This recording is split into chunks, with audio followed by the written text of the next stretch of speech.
జరుగుతుంది అని ప్రజాస్వామ్య పద్ధతిలో ప్రజాస్వామ్యబద్ధంగా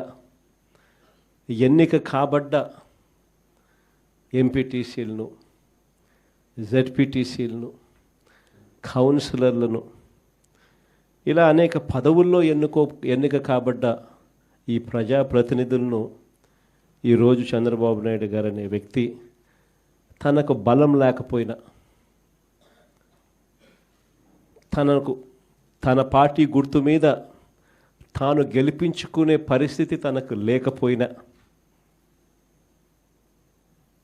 వేరే పార్టీ మీద గెలిచిన వ్యక్తులు వీళ్ళు అని తెలిసి ఉన్న, తానే ముఖ్యమంత్రిగా ఉన్నాడు, తానే ప్రజాస్వామ్యాన్ని పరిరక్షించాల్సిన బాధ్యతలో తానే ఉన్నాడు అన్న సంగతి కూడా తనకు తెలిసి ఉన్న, తానే దగ్గరుండి స్వయంగా ప్రజాస్వామ్యాన్ని ఖూనీ చేస్తూ ఉన్న పరిస్థితి ఈ రాష్ట్ర రాజకీయాలలో ఈరోజు జరుగుతూ ఉన్నాయంటే అది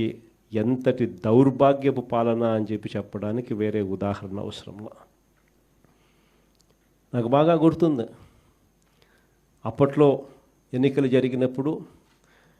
మన గవర్నమెంట్ వచ్చిన తర్వాత 2 సంవత్సరాలు